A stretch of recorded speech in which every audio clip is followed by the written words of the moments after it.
നമസ്കാരം. ക്ലോസ് എൻകൗണ്ടറിലേക്ക് സ്വാഗതം. പുതിയ വൈദ്യുതി മന്ത്രി ശ്രീ എം മണിയാണ് ഇന്ന് അതിഥി. സ്വാഗതം.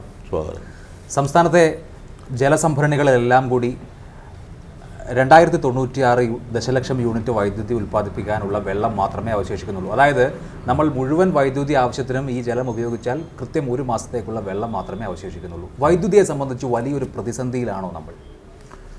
ഒന്ന്, കാലാവസ്ഥ ഉണ്ടാക്കിയിരിക്കുന്ന പ്രതിസന്ധിയാണ്. മഴയില്ലാത്തതുകൊണ്ട് തന്നെ ഡാമുകളിലും ജലസംഭരണികളിലൊന്നും വെള്ളമില്ല. മുൻപ് ഈ കാലത്ത് ഈ സമയത്തുണ്ടായിരുന്ന വെള്ളം ഒരു സംഭരണിയിലും ഇത്തവണ ഇല്ല. കേരളത്തിൽ പൊതുവെ മഴയില്ല. അത് പൊതുവെ ഇന്ത്യയിൽ തന്നെ മഴ കുറവ് അനുഭവപ്പെട്ടിട്ടുണ്ടെന്ന് തോന്നുന്നു. കേരളത്തിൽ പ്രത്യേകിച്ചത് ഇടുക്കി ജില്ലയിൽ അത് വളരെ കൂടുതൽ പ്രതിഫലിക്കുന്നു എന്നാണ് തോന്നിയിരിക്കുന്നത്. അതിൻ്റെ വിഷമം ഉണ്ടാവും. ജലസംഭരണി കാലിയായെന്ന അതിൻ്റെ അർത്ഥം എന്ന് പറഞ്ഞാൽ ജലവൈദ്യുത പദ്ധതിയുടെ പ്രവർത്തനം നമ്മൾ ഉദ്ദേശിക്കുന്ന പോലെ വൈദ്യുതി ഉൽപ്പാദനത്തിലേക്ക് എത്തുകയില്ലെന്നാണ് എൻ്റെ അർത്ഥം. അപ്പോൾ സ്വാഭാവികമായി ഷോർട്ട് വരാനുള്ള സാധ്യത ഉണ്ടെന്നാണ് കാണുന്നത്. ഇപ്പോൾ നമ്മുടെ ആവശ്യത്തിനുള്ള വൈദ്യുതിയുടെ 13% മാത്രമേ നമ്മൾ ഇവിടെ ഉൽപ്പാദിപ്പിക്കുന്നുള്ളൂ. അപ്പോൾ അത് വലിയൊരു പ്രതിസന്ധിയിലേക്ക്, അതായത് ഇനിയിപ്പോൾ വേനൽക്കാലം വരുമ്പോൾ ഒരു പക്ഷേ ഗുരുതരമായൊരു പ്രതിസന്ധിയിലേക്ക് ചെന്നെത്തില്ലേ? അത് വരാതെ ഇനിയിപ്പോൾ എന്തൊക്കെ ചെയ്യാൻ പറ്റുമെന്നാണ് ഞങ്ങൾ ചിന്തിച്ചുകൊണ്ടിരിക്കുന്നത്. നമ്മുടെ മുമ്പിലുള്ള പ്രശ്നം അത് ഒരു വെല്ലുവിളി തന്നെയാണത്. ഇപ്പോൾ എന്നുള്ളതല്ല, കഴിഞ്ഞ കുറേ കാലമായി നമ്മളെ സംബന്ധിച്ച് പുതുതായി വൈദ്യുതി ഉൽപ്പാദിപ്പിക്കാൻ കഴിയുന്നില്ല. 1 മെഗാവാട്ട് പോലും അധികം ഉൽപ്പാദിപ്പിക്കാൻ കഴിയുന്നില്ല എന്നുള്ളത് ഒരു പ്രതിസന്ധിയാണല്ലോ. ഈ സർക്കാർ വന്നതിന് ശേഷം മുൻ വൈദ്യുത മന്ത്രി നിയമസഭയിൽ പറഞ്ഞത് 450 മെഗാവാട്ട് വിവിധ ജലവൈദ്യുത പദ്ധതികളിലൂടെ, അതായത് 19 പുതിയ ജലവൈദ്യുത പദ്ധതികളിലൂടെ ആലോചിക്കുന്നു എന്നാണ്, അതിരപ്പള്ളി അടക്കം. പക്ഷേ അതുമായി മുന്നോട്ട് പോകാൻ സാധിക്കുന്നില്ലല്ലോ. അതിരപ്പള്ളിയുടെ കാര്യം ഇപ്പോൾ പറയാൻ കഴിയില്ല. അത് കാരണം വിവാദമുള്ള പ്രശ്നമാണ്. ബാക്കി കുറേ അധികം പദ്ധതികൾ ഇനി തുടങ്ങാവുന്നതുണ്ട്. അത് അനുമതി കിട്ടിയിട്ട് ഉള്ളതുണ്ട്. അതുപോലെ തന്നെ ആതിരപ്പള്ളിയും അനുമതി കിട്ടിയിട്ടുണ്ട്. ഇപ്പോൾ അനുമതി നിലവിലുള്ളതാണ്.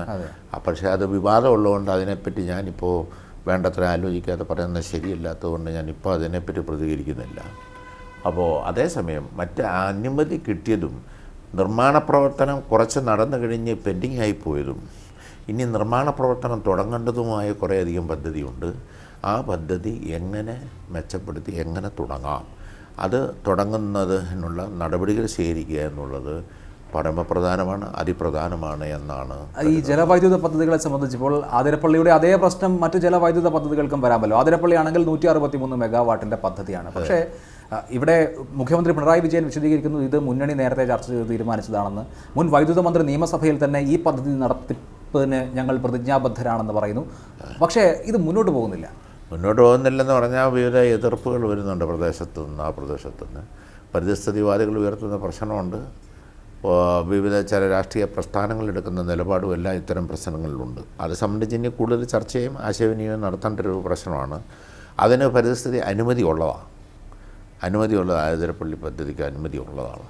അപ്പോൾ അത് ഇനി എന്ത് ചെയ്യാൻ പറ്റുമെന്നുള്ളത് അത് സംബന്ധിച്ച് കൂടുതൽ ആലോചിക്കേണ്ടി വരും. അല്ല, ഇക്കാര്യത്തിൽ ഇടത് മുന്നണിയിൽ തന്നെ ഒരു അഭിപ്രായ സമന്വയമില്ലല്ലോ. CPIയുടെ മന്ത്രി VS സുനിൽകുമാർ പറഞ്ഞത് ഞാൻ മന്ത്രിയായിരിക്കുന്നിടത്തോളം കാലം ആതിരപ്പള്ളി നടക്കില്ല എന്നാണ്. നേരത്തെ മുന്നണി തീരുമാനിച്ചിട്ടുണ്ടെന്ന് ഉള്ളത് ശരിയാണെന്നൊരു പിന്നെ അതിൻ്റെ അടിസ്ഥാനത്തിൽ കൂടുതൽ കാര്യങ്ങൾ വീണ്ടും ചർച്ച ചെയ്യേണ്ടി വരും. സുനിൽകുമാർ ഇപ്പോൾ അങ്ങനെ എന്താ പറയുന്നതെന്ന് എനിക്കറിയത്തില്ല. ഞാനതേപ്പറ്റി മനസ്സിലാക്കിയിട്ടില്ല, അദ്ദേഹവുമായി സംസാരിച്ചിട്ടുമില്ല. അതൊക്കെ പോട്ടെ. ഈ മറ്റ് വൈദ്യുതി പദ്ധതികളുമായി ബന്ധപ്പെട്ട് ജലവൈദ്യുത പദ്ധതികൾ വിട്ടേക്കൂ. ചീമേനിയിൽ ഒരു താപനിലയത്തിൻ്റെ കാര്യം ആലോചിച്ചിരുന്നു. സമാനമായ വിധത്തിൽ അതിൻ്റെ തടസ്സങ്ങൾ വരുന്നു. അതേമാതിരി ഇപ്പോൾ സോളാറുമായി ബന്ധപ്പെട്ടായാലും മറ്റ് പാരമ്പര്യേതര ഊർജ്ജ മാർഗ്ഗങ്ങൾ, കാറ്റിൻ്റെ കാര്യം നേരത്തെ സൂചിപ്പിച്ചു, അതുമായി ബന്ധപ്പെട്ട പദ്ധതികളുണ്ട്. പക്ഷേ അധികമായി വൈദ്യുതി ഉൽപ്പാദിപ്പിക്കുന്ന തരത്തിലേക്ക് അത് പ്രായോഗികമാകുന്നില്ല. പ്രായോഗികമാകണമെന്നൊരു അതിനുള്ള നടപടി സ്വീകരിക്കണം. കഴിഞ്ഞ ഗവൺമെൻറ്റിൻ്റെ കാലത്ത് ഇതൊന്നും ചെയ്തിട്ടില്ല. നിർമ്മാണത്തിലിരുന്ന് പോലും അടച്ചു കെട്ടിയിടുകയത്, എന്നിട്ട് വെളിയിൽ നിന്നും വൈദ്യുതി മേടിക്കുകയാണ് ചെയ്തത്. അതാണ് അതിൻ്റെ വൈദ്യുതി മന്ത്രി ഈ രംഗത്ത് പ്രായോഗികമായി ഒരു കാര്യവും ചെയ്തില്ലെന്നുള്ളത് തന്നെയാണ് എൻ്റെ പഠനത്തിൽ എനിക്ക് അന്നും തോന്നിയിരിക്കുന്നതാണ്. ഇപ്പോൾ അത് കൂടുതൽ ശരിയെന്ന് തോന്നിക്കൊണ്ടിരിക്കുകയാണ് ഈ വകുപ്പിൻ്റെ മന്ത്രിയും കൂടെ ആയപ്പോൾ. ഈ വർഷം സംസ്ഥാനത്ത് ലോഡ് ഷെഡിങ് ഏർപ്പെടുത്തേണ്ടി വരുമോ? സാധ്യതയുണ്ട്, കണ്ടത് ഇനിയുള്ള ദിവസങ്ങളാണ് വ്യക്തമാകുന്നത്. വൈദ്യുത ബോർഡ് ഭാരവാഹികളുമായി അല്പസമയം മുൻപ് ചർച്ച നടത്തിയിരുന്നു. അവർ ആ സാധ്യത ചൂണ്ടിക്കാണിച്ചോ? ഇല്ല, ലോഡ് ഷെഡിങ്ങിന്റെ സാധ്യതയില്ല. അങ്ങനെ അങ്ങോട്ടൊരു ചർച്ച ഞങ്ങൾ പോയില്ല. വൈദ്യുത ചാർജ് വർദ്ധിപ്പിക്കുന്നതുമായി ബന്ധപ്പെട്ട് ഈ താരിഫ് വർധന അജണ്ടയിലുണ്ടോ? അതൊന്നും ഇപ്പോൾ ആലോചിച്ചിട്ടില്ല. ഞാൻ വന്ന ചുമതല ഏറ്റവും ഒപ്പിട്ട് ചാർജ് ഏറ്റവും എന്നുള്ളതേ ഉള്ളൂ. അതിനപ്പുറം ഇതുമായി ബന്ധപ്പെട്ട് ഒരു ജോലിയും ചെയ്തില്ല. കാര്യങ്ങളിലേക്ക് കടന്നു കഴിഞ്ഞല്ലേ നമുക്ക് കൂടുതൽ കാര്യങ്ങൾ പറയാനും പഠിക്കാനും കഴിയുള്ളൂ. അതെ, നമുക്ക് അപ്പോൾ വൈദ്യുതി വിട്ടിട്ട് രാഷ്ട്രീയം സംസാരിച്ചാൽ. രാഷ്ട്രീയം ഇപ്പോൾ ഒരുപാട് രാഷ്ട്രീയം പറയാനൊന്നുമില്ല. ഇല്ല, എന്നാലും എം മണി മന്ത്രിയായപ്പോൾ ആദ്യം ഉയർന്ന ചോദ്യം അദ്ദേഹത്തിന്റെ പ്രസംഗത്തിന്റെ ശൈലി മാറുമോ എന്നായിരുന്നു. പക്ഷേ മന്ത്രിയായി ചോദിക്കുന്നവരല്ല അദ്ദേഹത്തിൻ്റെ പ്രസംഗത്തിൻ്റെ ശൈലി എന്നൊക്കെയാണ് ചോദിക്കുന്നത്. അദ്ദേഹം എവിടുന്ന് വന്നു, അദ്ദേഹം ആരാ, എന്താ അയാൾ? കഴിഞ്ഞ 10-55 വർഷമായി ഈ നാട്ടിൽ പൊതുപ്രവർത്തനം നടത്തുന്ന ആൾ, പ്രത്യേകിച്ചും കമ്മ്യൂണിസ്റ്റ് മാർക്സിസ്റ്റ് പാർട്ടിയിൽ അംഗമായിട്ട് തന്നെ ഒരു 50 വർഷമായി. ഈ 50 വർഷത്തിനിടയിൽ ആ മനുഷ്യൻ ചെയ്ത പ്രവർത്തനം എന്താണ്, പണ്ട് ചെയ്ത സേവനം എന്താണ് നമുക്കുള്ളൊരു പ്രാധാന്യം? ഇതേപ്പറ്റി ഞാൻ ചോദിക്കുക, ഈ ചോദിക്കുന്ന വിദ്വാൻമാർ ആരേലും ചോദിക്കുന്നുണ്ടോ, പരിശോധിക്കുന്നുണ്ടോ? അതൊന്നുമില്ല. എം മണി പണ്ടങ്ങാണ്ടൊരു പ്രസംഗം നടത്തിയെന്ന് പറഞ്ഞാൽ അത് തന്നെ എപ്പോഴും ആവർത്തിച്ചുകൊണ്ട് നടക്കുകയാണോ? അല്ലല്ലോ. ഈ വരുന്ന സാഹചര്യത്തിൻ്റെ അടിസ്ഥാനത്തിൽ പ്രസംഗിക്കും, ചിലപ്പോൾ കാര്യങ്ങൾ പ്രതികരിക്കും. അത് അനിവാര്യമായി പ്രതികരിക്കേണ്ടിയും വരും. മന്ത്രിയായതിനു ശേഷം നടത്തിയിട്ടുള്ള പ്രസംഗത്തിൽ തന്നെ BJPയുടെ O രാജഗോപാലിന് തലയ്ക്ക് സുഖമില്ല, അങ്ങോട്ടൊന്നും പോകണം, മോഹൻലാലിന് കള്ളപ്പണമുണ്ട്. അപ്പോൾ അതേ പ്രസംഗമാണ് പറയുന്നത്. ഞാൻ പറയാം, ഒന്ന്, ഈ നോട്ട് നിരോധനവുമായി ബന്ധപ്പെട്ട് BJP നേതൃത്വം, നരേന്ദ്രമോദി, BJP എന്ന് പറയുന്ന രാഷ്ട്രീയ പ്രസ്ഥാനം, അതിൻ്റെ ഇവിടുത്തെ നേതാക്കന്മാരായ O രാജഗോപാൽ, കുമ്മനം രാജശേഖരൻ, ഇവരൊക്കെ എടുത്ത നിലപാടെന്ന് പറഞ്ഞാൽ അങ്ങേയറ്റത്തെ പാപ്പരായ സമീപനം എടുത്തുന്നതാണ്. എനിക്ക് തോന്നുന്നത് തനി സ്വേച്ഛാധിപതിയെ പോലെ പെരുമാറുന്ന പ്രധാനമന്ത്രി ഒരു മുറി അടച്ചിട്ട് പാതിരായ്ക്ക് നടത്തിയൊരു പ്രഖ്യാപനം, അതിൻ്റെ പുറകെ വഴിയൊന്നുമില്ലാത്തതുകൊണ്ട് തൂങ്ങുകയാണ് ഇവരെല്ലാം എന്നാണ് എനിക്ക് തോന്നിയിരിക്കുന്നത്, ന്യായമായി തോന്നുന്നതാണ്. അദ്ദേഹത്തിന് എന്തായപ്പം എന്ത് ജനാധിപത്യ ബോധമുള്ളത്? ഒന്ന്, മന്ത്രിസഭ ഫലപ്രദമായി പ്രവർത്തിക്കുന്നില്ല, പാർലമെൻ്ററി സംവിധാനം ഫലപ്രദമായി പ്രവർത്തിക്കുന്നില്ല. ഈ പ്രശ്നം വന്നിട്ട് പാർലമെൻറ്റിൽ വരാൻ കൂട്ടാക്കാത്ത ഒരാൾ എന്തിന് ജനാധിപത്യ രാജ്യം, ഇന്ത്യ പോലൊരു മഹത്തായ രാജ്യത്തെ എങ്ങനെ പ്രധാനമന്ത്രി കഴിയും? പ്രധാനമന്ത്രി വഞ്ചകനും തട്ടിപ്പുകാരനുമാണെന്നാണ് ഇന്നലെ പ്രസംഗിച്ചത്. അല്ല, അതുവിടെ നിങ്ങൾ ഇന്നലെ പറഞ്ഞല്ലേ, ഞാൻ ഇന്ന് പറയുന്നത് കേൾക്കുന്നത്. അത് നിങ്ങളുടെ വക കൂട്ടിച്ചേർത്തോ വേണമെങ്കിൽ, എൻ്റെ വകയായിട്ട് ഇപ്പോൾ കൂട്ടിച്ചേർക്കണം. ഇന്നലെ പറഞ്ഞത് കാറ്റിൽ അഴിഞ്ഞു പോയില്ലേ, ഇനിയിപ്പോൾ ഇത് പുതിയ സാഹചര്യമല്ലേ, അതല്ലേ ഇപ്പം നമ്മൾ പറയുന്നത്. പക്ഷേ ഇപ്പോൾ CPIMന്റെ സംസ്ഥാന സെക്രട്ടറി അംഗം പ്രസംഗിക്കുന്നത് പോലെയാണോ മന്ത്രി സംസാരിക്കേണ്ടത്? അതൊക്കെ അത്യാവശ്യം വേണേലാകാം, അല്ല പിന്നെ സന്യസിക്കാൻ പോകണ്ടേ? അത്യാവശ്യമാകാം. കാരണം നമ്മൾ രാഷ്ട്രീയ പ്രവർത്തകനായിട്ട് രാഷ്ട്രീയ പ്രവർത്തനം നടത്തി പ്രവർത്തിച്ച് വന്നിട്ടാണ് മന്ത്രിയായത്. മന്ത്രിയായതോടുകൂടി ഒരു സുപ്രഭാതത്തിൽ ഇങ്ങനെ സന്യാസം സ്വീകരിച്ച് പോകുന്നവർ പോകേണ്ട കാര്യമില്ല. അത്യാവശ്യം പറയാം, പക്ഷേ എന്നാൽ മന്ത്രി എന്ന നിലയിൽ അതിൻ്റെ പക്വതയും മര്യാദയെല്ലാം പാലിക്കണമെന്ന കാര്യത്തിലൊന്നും എനിക്ക് തർക്കമില്ല. ഓക്കെ. അപ്പോൾ ഈ രാജഗോപാലിനെ കുറിച്ചും മോഹൻലാലിനെ കുറിച്ചും ഒക്കെ പറഞ്ഞ കാര്യം പിൻവലിക്കുകയാണോ? ഇല്ലല്ലോ, ഞാൻ പിൻവലിച്ചൊന്നും ഞാൻ പറഞ്ഞില്ല. അതിൻ്റെ ഒന്നും ഒരു കാര്യമില്ലല്ലോ, പറഞ്ഞത് തന്നെ. അതിപ്പോൾ സ്വന്തം നാട്ടിലെ അണികളെ കണ്ടപ്പോൾ ആവേശം. അങ്ങനൊന്നുമല്ല. ഈ നാട്ടിലെ ആളുകളുടെ വികാര വിചാരം മനസ്സിലാക്കാതെ ഞാനും ആരാധനയോട് കൂടി കാണുന്ന ആളാണ് മോഹൻലാൽ. അദ്ദേഹത്തിൻ്റെ സിനിമയൊക്കെ ക്യൂ നിന്ന് പോയി കാണുന്ന ആളാണ്. എനിക്കൊരു കലാകാരൻ എന്നല്ലേ അങ്ങേരോട് വലിയ ബഹുമാനമുണ്ട്. കലാകാരന്മാരുണ്ട്, എല്ലാവരും ഉണ്ട്. മമ്മൂട്ടിയോടുണ്ട്, മോഹൻലാലിനോടുണ്ട്, എല്ലാവരും അന്തരിച്ചു പോയ കലാകാരന്മാരോടും ഉണ്ട്. ജനങ്ങൾ നെഞ്ചിലേറ്റിയിരിക്കുന്നൊരു കലാകാരൻ, മോഡി എന്ന് പറയുന്ന ഒരു രാഷ്ട്രീയക്കാരൻ, ഇന്ത്യയുടെ പ്രധാനമന്ത്രി, രാത്രിയും മുറി അടച്ചിട്ട് രാജ്യത്തുള്ള നോട്ടുകൾ, ആകെയുള്ള നോട്ടിൻ്റെ 86% ക്യാൻസലാക്കി എന്ന് പറയാൻ അദ്ദേഹത്തിന് എന്ത് ജനാധിപത്യ അവകാശമുള്ളത്? അല്ല, കേൾക്കുന്നു, പ്രധാനമന്ത്രിയെ പറ്റി തന്നെ പറയാമെന്നേ.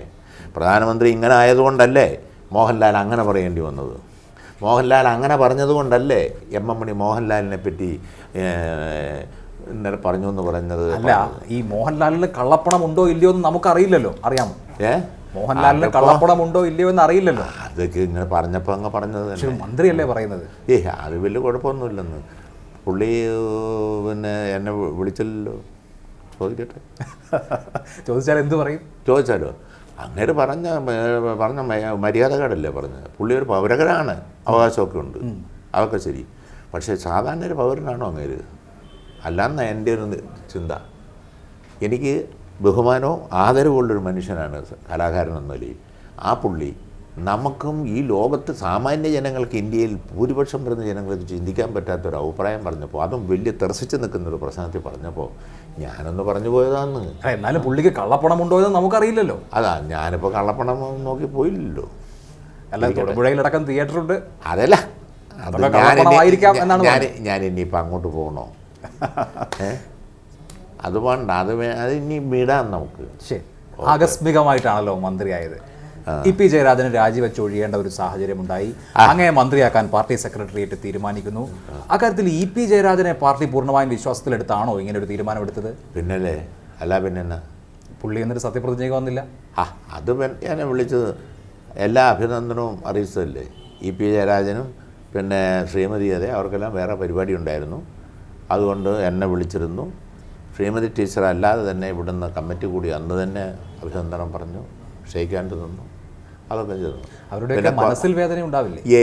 അങ്ങനെയൊന്നും ഉണ്ടാവേണ്ട കാര്യമില്ല. ഇത് നമ്മുടെ കുടുംബകാര്യമല്ലല്ലോ, നാടിൻ്റെ കാര്യമല്ലേ. അതെ, കുടുംബകാര്യമാണേലാണ് നമുക്ക് അങ്ങനെ വിഷമം തോന്നുന്നത്. നാടിൻ്റെ കാര്യവും പൊതുകാര്യവും ആകുമ്പോൾ അങ്ങനൊന്നും വിഷമം തോന്നേണ്ട കാര്യം ആർക്കും ഇല്ല. അല്ല, ഈ വിഷമം തോന്നാൻ ഒരു കാരണം ഞാൻ പറയാം. അദ്ദേഹത്തിനെതിരെ ഒരു ആരോപണം വന്നു, അത് സംബന്ധിച്ച് അന്വേഷണം നടക്കുകയായിരുന്നു. അന്വേഷണം തീരാൻ ദിവസങ്ങൾ മാത്രം ബാക്കിയുള്ളപ്പോൾ ഇങ്ങനെ ഒരു തീരുമാനം എടുത്തു എന്നുള്ളതാണ് ഒരു വേദന അദ്ദേഹത്തെ സംബന്ധിച്ച്. നിങ്ങളും നിങ്ങളുടെ ചാനലുമാണ് അങ്ങേർക്കിട്ട് ഏറ്റവും അധികം ആവശ്യമില്ലാത്ത വേല വെച്ചതെന്നാണ് എൻ്റെ ആശയബോധം. ഇല്ലില്ല, നിങ്ങൾ എന്തെല്ലാമാണ്, നിങ്ങളത് ഏഷ്യാനെറ്റ് എല്ലാ ചാനലുകാരും കൂടി ആ മനുഷ്യനെ തേജോവധം ചെയ്യുമായിരുന്നു. നിങ്ങൾ ഈ പറയുന്ന ഈ പച്ച വർത്തമാനം എന്നാൽ അങ്ങനെ ഒരു പൊതുപ്രവർത്തനമല്ലേ, ഒരുപാട് നാളായിട്ടുള്ള ആളല്ലേ, ഇങ്ങനെയൊന്നും പറയണ്ട എന്ന് ചിന്തിച്ചില്ലല്ലോ. എന്ത് മോശമായി ആ മനുഷ്യനെ ചിന്തിച്ചൊടുവിൽ പുള്ളി തന്നെ സ്വയം വെക്കാം എന്നിടത്തേക്ക് അദ്ദേഹം തന്നെ എത്തുക ചെയ്ത്. അത് അദ്ദേഹം പാർട്ടിയിൽ പറയുക ചെയ്ത്.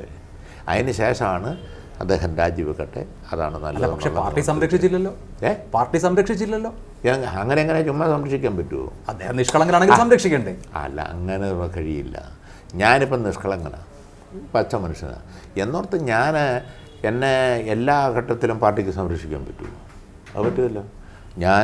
എൻ്റെ പെരുമാറ്റം ഏർപ്പാടെല്ലാം കൃത്യതയോടുകൂടിയായിരിക്കണം. ഉണ്ട്, അതാണ് യഥാർത്ഥത്തിൽ അങ്ങനെ ഈ നിലയിൽ എത്തിച്ചതിൻ്റെ ആളുകളെന്ന് പറയുന്നത് നിങ്ങൾ ചാനലുകാരും പത്രക്കാരും എല്ലാവരും കൂടി പരമാവധി ആ മനുഷ്യനെ കൊണ്ടൊരു വേദനിപ്പിക്കുകയും വിഷമിപ്പിക്കുകയും ചെയ്തിട്ടുണ്ട്. ഓണം വരാൻ ഒരു മൂലം വേണം എന്ന് പറയുന്നത് പോലെയാണ് ഈ സംഭവങ്ങളെന്നാണ് താങ്കൾ തന്നെ വിശേഷിപ്പിച്ചത്.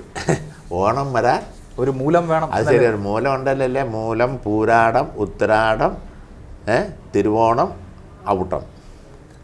ഓണം വരണമെങ്കിൽ മൂലം, പൂരാടം, ഉത്തരാടം, തിരുവോണം എന്നാണ്. അതെ, അത് ശരി. അതാണ് ഓണം വരാനൊരു മൂലം വേണം. അതെ, ആ മൂലം എന്ന് പറയുന്നത് ഇ.പി. ജയരാജൻ്റെ രാജിയാണല്ലോ. ഞാൻ ചിന്തിച്ചു പോലുമില്ല. ഒന്ന്, ഞാൻ ഒരു മന്ത്രിയാകുമെന്ന് ഒരിക്കൽ പോലും ചിന്തിച്ചിരുന്നില്ല. കഴിഞ്ഞ മന്ത്രിസഭ രൂപീകരിച്ചപ്പോൾ തന്നെ ആളുകൾ ഒരുപാട് പ്രചരണമൊക്കെ നടത്തി, പത്രക്കാരും എല്ലാം. എം മണി ഒഴികെയുള്ള സെക്രട്ടേറിയറ്റ് മെമ്പർമാരെല്ലാം മന്ത്രിയായി. സത്യമല്ലേ? സത്യം എന്ന് പറഞ്ഞാൽ ഇത് പറഞ്ഞാൽ തോന്നുന്നു എം മണി മന്ത്രിയാകാൻ വേണ്ടി ഇങ്ങനെ കച്ച കെട്ടി ചെന്നതാണ്. അല്ല, അതുകൊണ്ടല്ല, അതല്ല, ബാക്കി എല്ലാ ജയിച്ച സെക്രട്ടേറിയറ്റ് അംഗങ്ങളും മന്ത്രിയാകുന്നു. അല്ല, യഥാർത്ഥത്തിൽ അന്ന് പറഞ്ഞത് തിരുപ്പന്തികേടുണ്ട്. കാരണം ആദ്യം സെക്രട്ടേറിയറ്റിൽ നിന്ന് മത്സരിക്കാൻ എന്നെ തീരുമാനിച്ചിരുന്നേ ഇല്ല. മനസ്സിലായില്ലേ? പിണറായി സഖാവിൻ്റെ നേതൃത്വത്തിൽ ഒരു സെറ്റ് മത്സരിക്കുക. VS മത്സര രംഗത്തുണ്ട് അദ്ദേഹവും, ശൈലജയും കേന്ദ്ര കമ്മിറ്റി മെമ്പറാണ്. അതാണ് എൻ്റെ പേര് യഥാർത്ഥത്തിൽ പിന്നീട് വന്നതാണ്, ഇടുക്കിയിൽ നിന്ന് വന്നതാണ്. മനസ്സിലായില്ലേ? അപ്പം ഞാൻ ഇതിനു മുമ്പ് മത്സരിച്ച് ജയിച്ചല്ലോ. ഒരിക്കൽ മത്സരിച്ചാലും പിന്നെ പാർട്ടിയുടെ സെക്രട്ടറി ആയി. ശരി, അദ്ദേഹവും മത്സരിക്കട്ടെ എന്ന് സെക്രട്ടറി തീരുമാനിച്ചു. അപ്പോൾ നമുക്ക് 12 സ്ഥാനമേ ഉള്ളൂ. ഈ 12 സ്ഥാനം കൊണ്ട് ഇതെല്ലാം നല്ല ഭംഗിയായി കൊണ്ടുപോകണ്ടേ പാർട്ടി നേതൃത്വം? അത് അങ്ങനെ കൊണ്ടുപോകാനേ കഴിയുള്ളൂ എന്നൊക്കെ എനിക്ക് നല്ല ബോധം അതേപ്പറ്റി. അതുകൊണ്ടാണ് ഞാൻ ഒരിക്കൽ പോലും മന്ത്രിയാകുമെന്നോ ഈ കഴിഞ്ഞ സെക്രട്ടേറിയറ്റ് മീറ്റിങ്ങിന് എന്നെ തീരുമാനിച്ചെന്ന് ഞാൻ ചെല്ലുമ്പോൾ ഒരിക്കൽ പോലും എൻ്റെ പേര് ഇതിങ്ങനെ ചർച്ച ചെയ്ത് തീരുമാനിക്കുന്നത് ഞാൻ കരുതിയിരുന്നില്ല. എന്നോടെന്നാൽ അവർ നേതൃത്വം ആലോചിച്ചെങ്കിൽ മണി ഇങ്ങനെ ആലോചിച്ചിട്ടുണ്ട് എന്ന കാര്യം മുൻകൂട്ടി അവർ പറഞ്ഞില്ല. അതൊന്നും ഞങ്ങളുടെ സമ്പ്രദായങ്ങളല്ല. അവിടെ കമ്മിറ്റി കൂടിയപ്പോൾ ചർച്ച ചെയ്തു. ഗവൺമെൻറ് പ്രവർത്തനത്തെപ്പറ്റി പറയുമ്പോൾ ഇങ്ങനെ വ്യവസായ വകുപ്പ് ഇങ്ങനൊരു മന്ത്രിസ്ഥാനം ഒഴിഞ്ഞു കിടക്കുന്നു, അത് നികത്തണം. അതിനിപ്പോൾ എന്താ വഴി? അപ്പോൾ ആരാണ്? അപ്പം മണി ആയിക്കട്ടെ എന്നാണ് അഭിപ്രായം എന്ന് സെക്രട്ടറി പറഞ്ഞു. മറ്റുള്ള സഹകളെ എന്നോട് ചോദിച്ചു. അപ്പം പിന്നെ ഇനി എങ്ങനെ എന്ന് പറഞ്ഞപ്പോൾ ഒരു ക്രമീകരണം ഉണ്ടാക്കുന്നതാണ് നല്ലത് വകുപ്പുകളുടെ കാര്യത്തിൽ. അങ്ങനെ ക്രമീകരണം ഉണ്ടാക്കി. എനിക്ക് മോശമല്ലാത്ത വൈദ്യുതി വകുപ്പ് നല്ലൊരു വകുപ്പ്, നല്ല വകുപ്പാണ്. ഈ മന്ത്രിസഭാ രൂപീകരണ വേളയിൽ വേദന തോന്നിയില്ലേ? കാരണം സെക്രട്ടേറിയറ്റിൽ നിന്ന് ജയിച്ച അങ്ങ് മാത്രം മന്ത്രിയാകുന്നില്ല എന്ന് പറയുമ്പോൾ അങ്ങനെയൊന്നും എനിക്ക് തോന്നിയില്ല. കാരണം എന്തുകൊണ്ടെന്നാ, ഇവിടെ മത്സരിക്കാൻ പാർട്ടി സംസ്ഥാന കമ്മിറ്റി PVയുടെയൊക്കെ അനുമതിയോടുകൂടി തന്നെ തീരുമാനിച്ചിരുന്നത്. അന്ന് ആ കൂട്ടത്തിൽ എൻ്റെ പേരില്ല. നിങ്ങൾ കാര്യങ്ങൾ മനസ്സിലല്ലോ അതിനുശേഷം ഇല്ല കേൾക്കുന്ന ഇല്ല. അങ്ങനെ ഇല്ലാതെ വന്നപ്പം അന്ന് ഒരു വ്യക്തമായ കാഴ്ചപ്പാടിലാണ് ഇതിനെ ഒരു മത്സരിക്കുന്നത്. പിന്നെ ഇടുക്കി എന്നുള്ള പ്രപ്പോസൽ വന്നപ്പോൾ എന്നെയും തീരുമാനിച്ചു. അങ്ങനെയാണ് വന്നത്. അപ്പോൾ അതുകൊണ്ട് തന്നെ ഒരു കാര്യമാണ്, നമുക്ക് ആകെ 12 സ്ഥാനമേ ഉള്ളൂ. ആകെ 19, ഒരുപാട് 21 മന്ത്രിയിലേക്ക് പോകണ്ടെന്ന് തീരുമാനിച്ചു. 19 മതി എന്നാണ് നേരത്തെ തന്നെ തീരുമാനിച്ചിരുന്നു. അപ്പം നമുക്ക് 12 മതി. 12ൻ്റെ കൂടെ ഇനി ഒന്നും കൂടെ വേണമെന്ന് ഇനി ആരെങ്കിലും ചോദിച്ചെന്നാൽ ബാക്കിയുള്ളൊരു 4 വേണേൽ ചോദിക്കാൻ സാധ്യതയുണ്ട്. തന്നെ എല്ലാത്തിനും മുന്നണി സംവിധാനത്തിനകത്തെ ധാരണയ്ക്ക് വിരുദ്ധമല്ലേ. അതുകൊണ്ട് പിന്നെ അന്ന് ചെയ്യാവുന്ന ഏറ്റവും ശരിയായ തീരുമാനമാണ് അന്ന്. എങ്കിലും എനിക്കെന്താണ് അയോഗ്യത എന്ന് തോന്നാമല്ലോ. അങ്ങനെയൊന്നും എനിക്ക് തോന്നിയില്ല. എനിക്ക് ഇപ്പം പോലും ഉണ്ടല്ലോ, ഞാൻ അത്ഭുതപ്പെട്ടു പോയി എൻ്റെ പേര് പിണറായി സഖാവ് പറഞ്ഞപ്പം. കാരണം എന്താ, ഞാൻ ആദ്യമാണ് നിയമസഭയിലേക്ക് വരുന്നത്, അംഗമാകുന്നത്. മുൻ പരിചയമില്ല. പാർട്ടിയുടെ സെക്രട്ടേറിയറ്റ് മെമ്പറാണ്. എന്നെ അവർക്ക് ഇഷ്ടമാണ്, താല്പര്യമാണ്. അവിടെ സഹപ്രവർത്തകൻ എന്ന നിലയിൽ അതെല്ലാം ഉണ്ട്. പക്ഷേ എനിക്ക് എൻ്റെ പരിമിതിയില്ലേ. എൻ്റെ ബോധ്യമാണ് ഞാൻ ഈ പറയുന്നത്, അവരുടെ ബോധ്യമില്ല. അങ്ങനെയുണ്ട്. അതുകൊണ്ട് എനിക്കിപ്പോൾ അങ്ങനെയൊന്നും തോന്നിയില്ല. ഞാൻ വളരെ ക്ലീനായ നിലപാട് ഈ കാര്യത്തിലെല്ലാം സ്വീകരിച്ചു. VS അച്യുതാനന്ദൻ സത്യപ്രതിജ്ഞയ്ക്ക് വന്നില്ലല്ലോ. അദ്ദേഹം വരാത്ത തന്നെ അന്ന് ഞാൻ അന്വേഷിച്ചില്ല. ഞാൻ പുള്ളിയുടെ ആശീർവാദം തേടിയായിരുന്നു സംസ്ഥാന കമ്മിറ്റി വെച്ചത്. അതല്ലാതെ അങ്ങുമായി നല്ല വ്യക്തിബന്ധം 2007 വരെ പുലർത്തിയിരുന്ന ആളാണല്ലോ. ഇപ്പോഴും ഉണ്ടെന്നേ. ഇപ്പോഴും ഉണ്ട്, അപ്പോഴും ഉണ്ട്, എന്നും നല്ല ബന്ധങ്ങളുണ്ട്. 2006 VS അച്യുതാനന്ദനെ മുഖ്യമന്ത്രിയാക്കണം എന്ന് ശക്തമായ നിലപാടെടുത്തിരുന്നു അങ്ങ് സെക്രട്ടറിയായ ഇടുക്കി ജില്ലാ കമ്മിറ്റി. വളരെ ശക്തമായി VSനൊപ്പം നിന്ന് അതിനിടയ്ക്ക് അഭിപ്രായ വ്യത്യാസങ്ങളൊക്കെ ഉണ്ടായി കാണും. പക്ഷെ എന്നാലും അങ്ങ് മന്ത്രിയാകുമ്പോൾ VS വരേണ്ടതല്ലേ? അല്ല, അതിപ്പം നിങ്ങൾ അദ്ദേഹത്തോട് പോയി ചോദിച്ചു, എന്നോട് ചോദിച്ചു, എന്നോട് ഇതിന് ഉത്തരം പറയിപ്പിക്കാൻ വിഷമമുണ്ടോ? എനിക്കൊരു വിഷമവുമില്ല. ഞാൻ അങ്ങനെ പറഞ്ഞ എല്ലാവരും ഒന്നും ഇല്ലല്ലോ. ഓടിയേരി സഖാവില്ലായിരുന്നു. അങ്ങനെയൊക്കെ നേരത്തെ തീരുമാനിച്ച പരിപാടിയാണ്. പാലക്കാട്ട് എന്ത് ചെയ്യും, പോകാതിരിക്കാൻ പറ്റുമോ? സെക്രട്ടറി അല്ലേ, പരിപാടിയുണ്ട്, അതിന് പോയേ പറ്റൂ. എന്നുവെച്ചാൽ എനിക്ക് ഇന്ന പരിപാടി എന്ന് തീരുമാനിച്ചിട്ടുണ്ടെങ്കിൽ ഞാൻ അതിന് പോയല്ലേ പറ്റൂ. അങ്ങനെയൊക്കെയാണ്. അല്ല ഒന്നായിപ്പം എൻ്റെ ഒരു മന്ത്രിയുടെ സത്യപ്രതിജ്ഞ എന്ന് പറഞ്ഞെന്നാൽ അത് ഒരു മന്ത്രിസഭ ആകെ സത്യപ്രതിജ്ഞ അല്ല. അപ്പോൾ പിന്നെ വേറെ പരിപാടി നിശ്ചയിച്ച ഉത്തരവാദിത്തമുള്ള ആളുകൾ അതിൻ്റെ പുറകെ പോകില്ല. വേറെ പരിപാടി ഉള്ളതുകൊണ്ടല്ലോ. സത്യപ്രതിജ്ഞയ്ക്ക് മുൻപ് എന്തുകൊണ്ടാണ് അദ്ദേഹത്തെ വീട്ടിൽ പോയി കാണാതിരുന്നത്? ആരെയാ? VSനെ. അത് അങ്ങനെ അത് കാണണമെന്ന് എനിക്ക് തോന്നിയില്ല. കാരണം എന്താണെന്ന് ചോദിച്ചാൽ ഞാൻ അവിടെ വെച്ച പുള്ളിയെ കണ്ട അനുഗ്രഹം മേടിച്ചല്ലേ കമ്മിറ്റി വെച്ച്. പാർട്ടിയെ സംബന്ധിച്ച് ഏറ്റവും സീനിയർ ആയിട്ടുള്ള നേതാവ് അല്ലെന്നേ. പിന്നെ പറയണോ വേണ്ടയോ, വരണോ വേണ്ടയോ എന്നൊക്കെ അദ്ദേഹമല്ലേ തീരുമാനിക്കുന്നത്. അതല്ലേ ശരി. ഞാനിത് ചെന്നു. നിങ്ങൾ തമ്മിലുള്ള ഉരസൽ ഒരു ഉരസലും ഇല്ല. അങ്ങനെ 93 വയസ്സായി ഇപ്പോഴും ആരോഗ്യം പോലും നോക്കാതെ നിയമസഭയിലും വന്ന് ഈ കാര്യവും ചെയ്ത് പാർട്ടിയുടെ കാര്യമൊക്കെ പറഞ്ഞ് നന്നായി പാർട്ടിയെയും ഗവൺമെൻറ്റിനെയും സംരക്ഷിച്ച് നിലപാടെടുക്കുന്ന അദ്ദേഹത്തോണ്ട് എനിക്കെന്ത് ഉരസലാണ്? ഒരു ഉരസല. 2007 നമുക്കറിയാമല്ലോ മൂന്നാറിലേക്ക് വന്നത്. അതൊക്കെ കഴിഞ്ഞു പോയ കാര്യമാണ്. അല്ല, അത് മുതലാണ് അകൽച്ച. അത് അറബിക്കടലിൽ കൂടി ഒരുപാട് വെള്ളം വരികയും ഒരുപാട് വെള്ളം പോവുകയും ചെയ്തില്ലേ. അതൊക്കെ കഴിഞ്ഞു. ഇനിയിപ്പോൾ അത് പറഞ്ഞിട്ട് 2007 പറഞ്ഞിട്ട് വല്ല കാര്യവും. പക്ഷേ അതുവരെ VS അച്യുതാനന്ദനായി ഇടുക്കി ജില്ലാ കമ്മിറ്റിയോടുള്ള ഒരു ഹൃദയബന്ധമുണ്ട്. അതിനുശേഷം നടന്ന 2014 തെരഞ്ഞെടുപ്പിൽ അദ്ദേഹം അങ്ങോട്ട് വന്നു പോലുമില്ല, അല്ലെങ്കിൽ നിങ്ങൾ വിളിച്ചു പോലുമില്ല. അതെ, എൻ്റെ തെരഞ്ഞെടുപ്പിലെല്ലാം വന്നിരുന്നു. അല്ല, അതിന് മുൻപത്തെ തെരഞ്ഞെടുപ്പിൽ 2011 അത് വന്നില്ല. അദ്ദേഹത്തിൻ്റെ പരിപാടി നിശ്ചയിച്ചല്ലേ, എനിക്കറിയില്ല. അതൊക്കെ പുള്ളിയോട് നിങ്ങൾ പോയി ചോദിച്ചാൽ മതി. എനിക്ക് അദ്ദേഹത്തെ ഒരു കാര്യം വ്യക്തമായി പറഞ്ഞേക്കാം. അദ്ദേഹം എനിക്ക് അങ്ങേരെ ആദരവാണുള്ളത്. 93 വയസ്സായി ഈ പാർട്ടിക്ക് ഒരുപാട് സേവനം ചെയ്തിരുന്ന് കേരളത്തിൽ ജീവിച്ചിരിക്കുന്ന ആളുകളിലെ പ്രമുഖനായ ആളാണ് അദ്ദേഹം. ഇപ്പോഴും എപ്പോഴും എന്നും അഭിപ്രായം. പണ്ടെന്തെങ്കിലും അഭിപ്രായ വ്യത്യാസം ഉണ്ടെങ്കിൽ അതെല്ലാം അന്നേരം പോയി. മനസ്സിലായില്ലേ? അതൊക്കെ അന്നേരം പറഞ്ഞു, നമ്മൾ നിലപാടെടുത്തു, പറഞ്ഞു പോയി. ഇനിയിപ്പം ജീവിതത്തിൽ അതെല്ലാം പറഞ്ഞുകൊണ്ടിരിപ്പോൾ നമ്മുടെ പണി. നമുക്ക് വേറെ എന്തെല്ലാം പണികളുണ്ട്. ഇപ്പോൾ VSുമായി യാതൊരു അഭിപ്രായ വ്യത്യാസവും എനിക്കില്ല. ഇല്ലന്ന് അതൊക്കെ അങ്ങനെ ഇല്ല. അങ്ങനെ ഒരു പ്രശ്നമില്ല. ഇനി ഒരു കാര്യം കൂടെ പറഞ്ഞേക്കാം. ഇനി എന്തെങ്കിലും അഭിപ്രായം ഉണ്ടെങ്കിൽ അത് റിപ്പോർട്ടർ ചാനലുകാരോടാണോ ചർച്ച ചെയ്യേണ്ടത്? ഇല്ല, അദ്ദേഹത്തോട് ചർച്ച ചെയ്താൽ മതി. പോരെ, മതി. അതും ഞാൻ വേണ്ടതുപോലെ ചെയ്തോളാം. ശരി. എം മണി മന്ത്രിയായി എന്ന വാർത്ത ടെലിവിഷൻ ചാനലുകളിൽ ഫ്ലാഷ് വന്നപ്പോൾ തന്നെ കേരളത്തിലൊരു സിനിമാ സംവിധായകൻ അദ്ദേഹത്തിൻ്റെ ഫേസ്ബുക്കിൽ കുറിച്ചത് സ്കൂളിലൊന്നും പോകേണ്ട കാര്യമില്ലായിരുന്നു എന്നാണ്. അതിപ്പോൾ ആരെങ്കിലും എന്തെങ്കിലും ചെയ്യട്ടെ, അത് ഓരോരുത്തരുടെ ബുദ്ധിക്കും കഴിവിനും അനുസരിച്ചല്ലേ. ഏത് സിനിമാ സംവിധായകനാണേലും ഇങ്ങോട്ട് വാ, നമുക്ക് നോക്കാം. എന്നിട്ട് ഞാൻ ആരാണ്, അങ്ങേരാരാണ്. ഈ ചുമ്മാ ഇത് സിനിമ പിടിക്കുന്നവരല്ല പൊതുപ്രവർത്തനം. സിനിമ പിടിക്കുന്ന കൂടുതൽ ലാഭം ഉണ്ടാകാനും പിന്നെ കലാപരമായ ഒരു താല്പര്യം ഇങ്ങനെയൊക്കെ വെച്ചാണ്. പൊതുപ്രവർത്തനം നടത്തുന്നത് അങ്ങനല്ല, ത്യാഗത്തിൻ്റെ മുമ്പിലാണ്. അറിയോ? അതോ കമ്മ്യൂണിസ്റ്റ് മാർക്സിസ്റ്റ് പാർട്ടി ചേർന്നാൽ എപ്പോഴാണ് ശത്രുക്കൾ തല്ലിക്കൊല്ലുന്നതെന്ന് ഉറപ്പില്ല.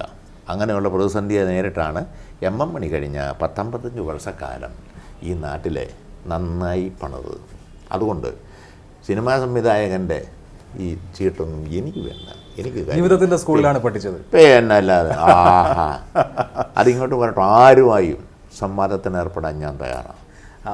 എതിർ രാഷ്ട്രീയ കക്ഷികളിൽപ്പെട്ട ആളുകളുമൊക്കെ എം മണി മന്ത്രിയാകുന്നു എന്ന ഒരു വാർത്ത കേട്ടപ്പോൾ പലരും പ്രതികരിച്ചത് ഒരു അത്ഭുതത്തോടു കൂടിയാണ്. അങ്ങനെ ഒരു അത്ഭുതമൊക്കെ വേണ്ടതുണ്ടോ അവർക്കോ?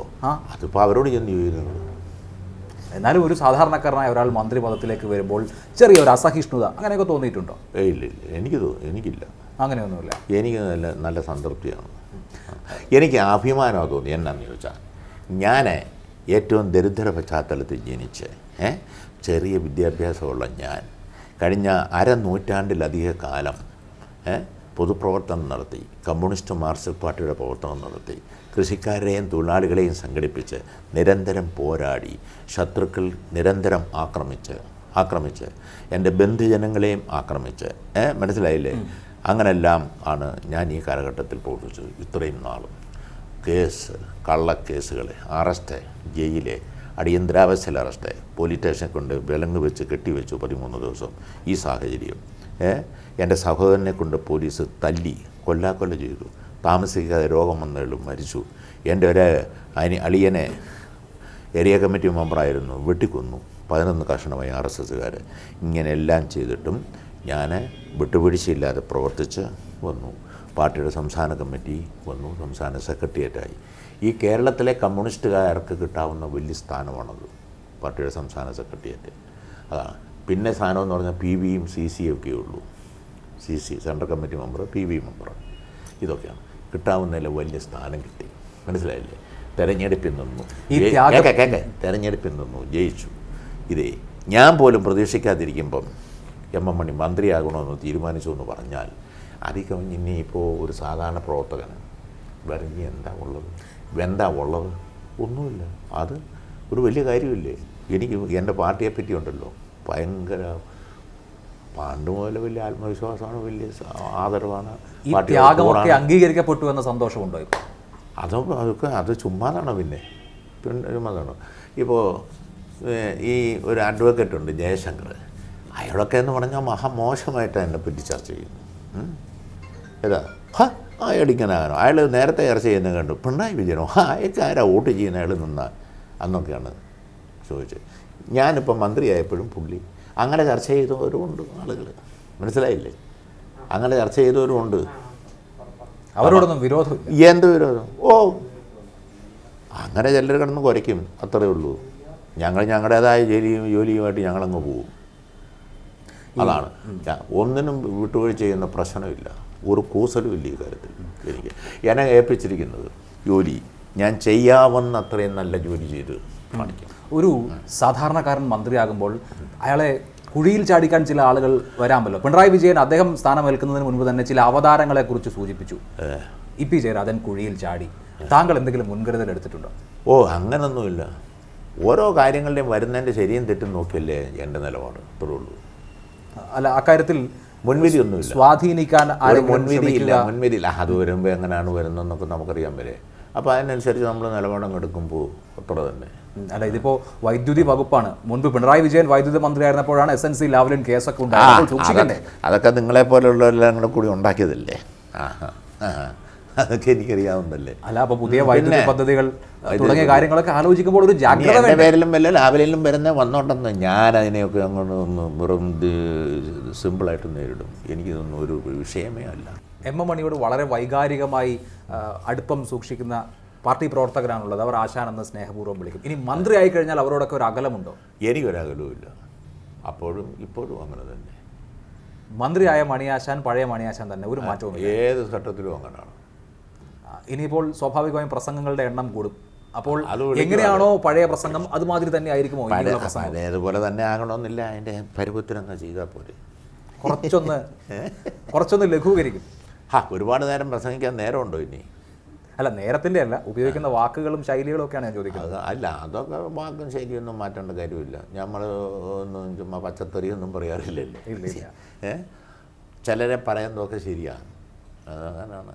ഇരിക്കട്ടെ, നമുക്ക് നോക്കാം. അപ്പോൾ തലയ്ക്ക് സുഖമില്ലാത്തവൻ അത്തരം വാദങ്ങളൊക്കെ നമുക്ക് ഇനിയും കേൾക്കാം. ഇല്ല, ഞാൻ അങ്ങനെയൊന്നും പറയുന്നില്ല. അതൊക്കെ കഴിഞ്ഞ കഥയാണ്. അത് ഇടുക്കിയിലെ വെച്ച് നമ്മൾ പേശിയേ, അത് അങ്ങ പോച്ച്. ഇനിയിപ്പം ഇതിപ്പോൾ തിരുവനന്തപുരത്താണ്. നമുക്ക് ഇപ്പോഴത്തെ ഇടുക്കിയിൽ സംസാരിച്ചാൽ അധികം ഒരുപക്ഷെ ആളും അറിയില്ല. പക്ഷെ മന്ത്രിയായ നിലയിൽ സംസാരിച്ചാൽ കേരളം മുഴുവൻ അറിയില്ലേ? അത് അത്യാവശ്യം അറിഞ്ഞോട്ടൊന്നും കുഴപ്പമില്ല. അപ്പോൾ അതിൽ പ്രത്യേക രീതിയിലുള്ള ചില ശൈലികളൊന്നും ഉപേക്ഷിക്കില്ല? ഇല്ല, അല്ല, അങ്ങനെയൊന്നുമില്ല. എന്നാലും കുറച്ചുകൂടെ ശൈലിയൊന്നും കടുപ്പം കുറയും. പിന്നെ അത് അതിൻ്റെ മെയ്വഴക്കത്തോടു കൂടി ചെയ്യണ്ടേ. എപ്പോഴും ഒരേ നിലയിൽ ചെയ്യാൻ പറ്റുമോ? പറ്റില്ല. അതൊക്കെ വേണ്ട നിലയിലെല്ലാം നമ്മൾ ചെയ്യും. All the best. Thank you.